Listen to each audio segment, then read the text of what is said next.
ከጸደቀ ስለ አደረጃጀት ጀነራል አደም አሁን ነው እየሰሙ ያሉት። ስንት ክፍለ ጦር፣ ስንት ብርጌድ፣ ስንት ሻለቃ እንደተደራጀ ህወሓት እንዳደራጀ አልተናገርንም። ተወልደ 2-3 ጊዜ አልተወያየንበትም። ዝርዝር መረጃውን ይዘን ወራት ተቆጥረዋል። ጀነራል አደም ጀነራል ብርሃኑም አልሰማንም አላየንም ብሎ ተኝቷል። አሁን ስቴትመንት እያወጡ ነው። እና አገር እየበሩ ነው ወይ ነው ጥያቄው።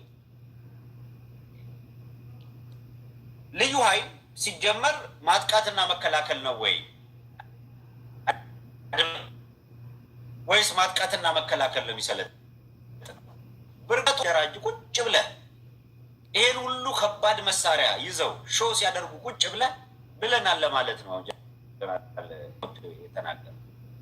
ባለፉት 2 ዓመታት ትግራይ ክልል ላይ መከላከያ ሰራዊትን ሊያጥፍ የተዘጋጀ ኃይል ሲያደራጅ ጀነራል አደም ወይ ጀነራል ብርሃኑ ጁላ ምን ሲያደርጉ ነበር? መከላከያን በአቅም ሲገነቡ ነበረ ወይ ህግ እንዲከበር ሲያደርጉ ነበረ?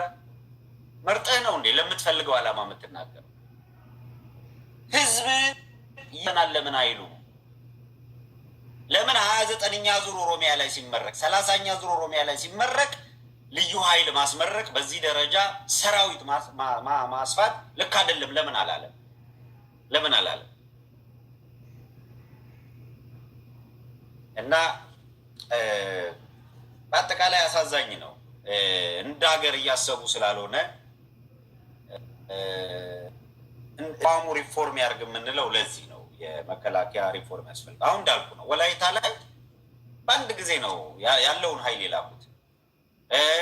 ባህር ዳር ያን ጊዜ እናያለን። አማራ ክልል ጎንደር ፋኖ ምናምን ይንቀሳቀሳል ብሎ ያዘመተውን እናስታውሳለን። እና ወለጋ ላይ ኦነግ የሚባል አንድ ሽፍታ ቡድን ተደራጅቶ ንብረት እያቃጠለ ነው እንደዚህ እያደረገ ነው ምናምን ብለው በ2 ዓመት ኦፕሬሽን የኢትዮጵያ መከላከያ ሰራዊት ኦነግን ቢት ማድረግ አልቻለም። ኦነግን ማጽዳት አልቻለም። ከቀጠናው አገሪቷ ውስጥ 27 ዓመት በፊት የሆነች ቦታ ኮሽ ስትል ሁለተኛ ቀን ላይ የለም። በኢትዮጵያ መሬት ላይ ነፃ ቀጠና ይዞ ኦነግም ይሁን ሌላ ማንኛውም አካል አይንቀሳቀስም ነበረ። ያለው የመከላከያ ሰራዊት ይሄው ነው። ብርሃኑ ጁላም ነበረ፣ አደምም ነበረ፣ የአየር ኃይል አዛዥ ነበረ። እንግዲህ መሪነት ነው የተቀየረው።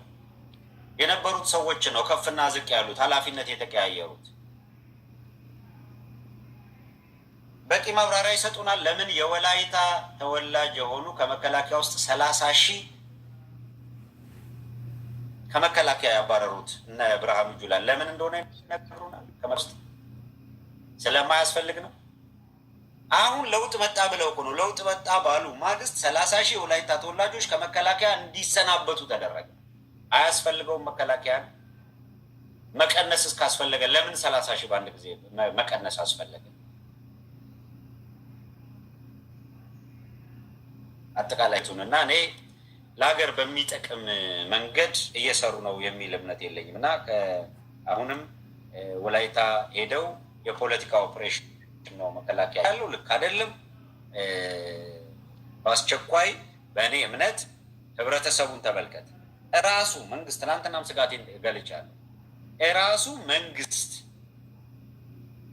ካላደረገ በቀር የወላይታ ህዝብ የሃይማኖት ተቋምም የግለሰብ ቤትም ምንም ነገር ላይ ጉዳት እንዳይደርስ ያለ ህዝብ ነው። ይኸው ጨዋነቱንና ምን ያህል ለኢትዮጵያ ያለውን ነገር አሳይቶናል። የወላይታ ሌላ ቦታ በማይመለከት ጉዳይ ኮሽ ሲል የሌላ ተወላጅ የብሔረሰብ ተወላጆችን ምን ሲደረግ እንደነበር አይተናል። ወላይታ ኮሽ አላል። መከላከያ ግን ገብቶ የሚገለው ስለዚህ ምናልባት ነገ ከነገ ወዲያ በጣም የምሰጋው መከላከያ እንዴት ገብተህ መብት የጠየቁ አንድም ጥፋት ያላጠፉ ንጹሐን ዜጎቻችንን ትገላለህ እየተባለ እየተጠየቀ መግባቱን ሌጂትሜት ለማድረግ በእምነት ተቋማትም እዛ በሚኖሩ ኢትዮጵያውያንም ላይ ጉዳት ያደርሳል ብዬ የምጠብቀው የፖለቲካ ሳቦታጅ ተሰርቶ ነው ሊደርስ ይችላል ብዬ ማስበው እንጂ ወላይታ ህዝብ እስካሁን ባሳየን ጨዋነት ምንም ይደረጋል ብዬ አላስብም። አልተደረገምም። የጠየቁት መብት ነው። ለሲዳማ የተፈቀደ መብት ለወላይታ የሚነፈግበት ምንም ምክንያት የለም። አይጠቅምም ከተባለ በአገር ደረጃ ኦሮሚያ ክልል አይጠቅምም ያፈሱት። ይሄንን የወላይታ ህዝብ እልል ብሎ ይቀበለዋል። በእርግጠኛነት አልጠራጠርበት። አማራ ክልል የሚባል ይፍረስ፣ ወላይታም ክልል አይሆንም። ለኢትዮጵያ አይበጅም። ይሻሻላል ብለን ያሰብነው ነገር እየወረደ እየዘቀጠ ነው የሚሄደው። አሁን ፕሮብለሙ ምንድን ነው? ዞሮ ዞሮ ወላይታ ክልል ይሆናል፣ አይቀርም። ግብ ግቡ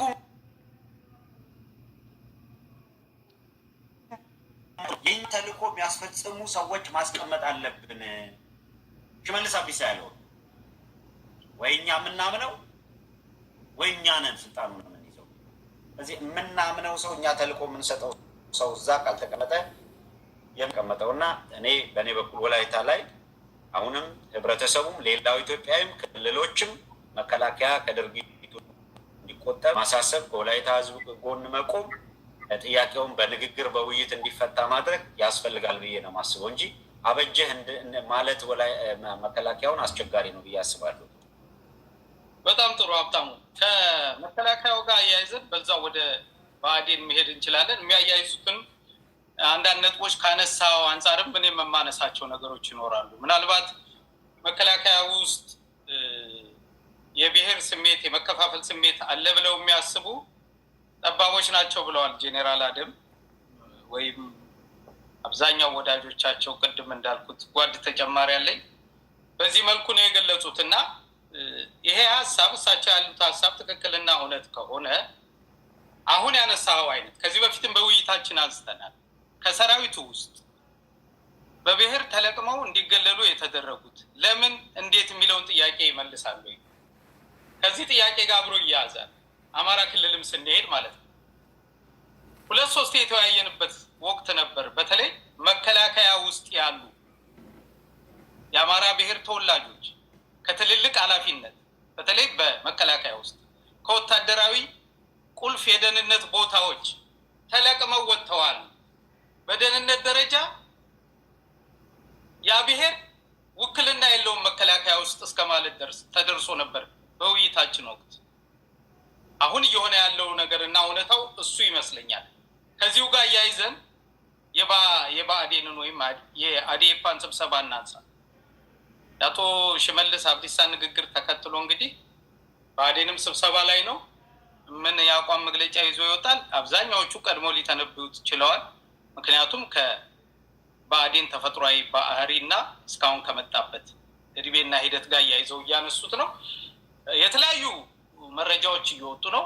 እኛም የምናጣራቸው መረጃዎች ይኖራሉ። በዚህ ጉባኤ ውስጥ የሀሳብ ክፍፍሎች፣ አለመግባባቶች ተፈጥረዋል።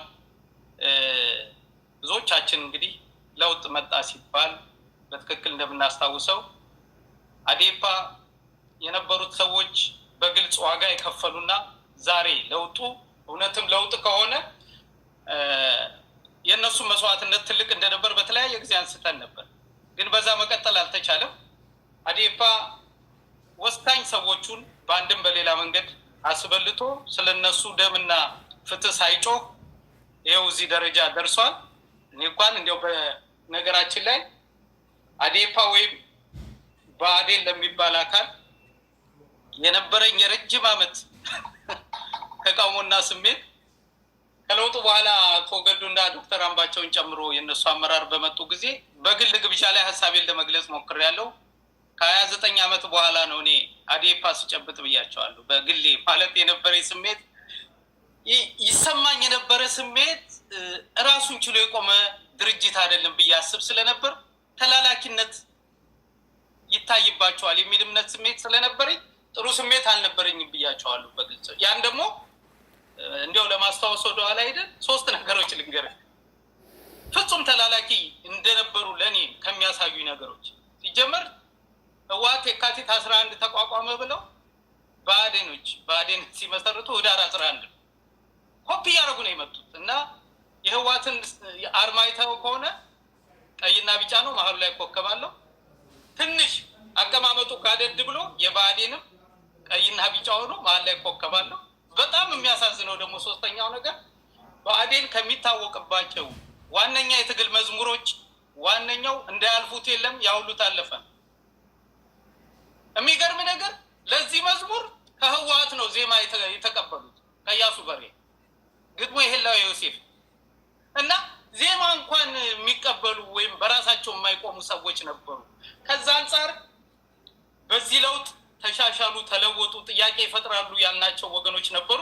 እሱን አምነን ተቀብለን ብአዴን በአንድም በሌላ መንገድ ለሚዛናዊነት ለባላንስ እንኳን መጠንከር አለበት ብለን የአቅማችንን የቻልነውን ነገር ለማገዝ ሞክረናል። ግን ተፈጥሯዊ ባህሪ ሆኖ ብአዴን እንደምንም ብለህ አዝለህ 4 ኪሎ ብታስገባው እንኳን በአጥር ዘሎ የሚጠፋ ለስልጣን የማይበቃ ደካማ ድርጅት ነው በባህሪ። የኔ መደምደሚያ ነው እና ከስብሰባው ጋር የተያያዘውን እናጣና ያየናቸውን ሂደቶች አብረን እንዳስሳለን። አብት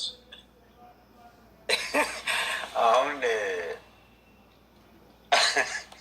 አንደኛ በጣም ግራፊክስ የሚሆን ነገር ነው ተወልደ የተናገርከው። ብአዴን ከቤተ መንግስት አዝሎ ሲጠፋ የሚያሳይ ካርቶን እጠብቃለሁ፣ ካርቶን ስዕሎች እጠብቃለሁ። እንደምንም ተጣጥሮ ታዝሎ እንኳን ቤተ መንግስት ቢገባ አጥር ዘሎ ወጥቶ ነው የሚያመልጠው። በጣም ይገርም ነው። በጣም ጥሩ፣ በጣም በቃ በትክክል የሚገልጻቸው ይሄ የሚተላለፈው መልእክት እኔ በጣም ሊማሩበት ይገባል።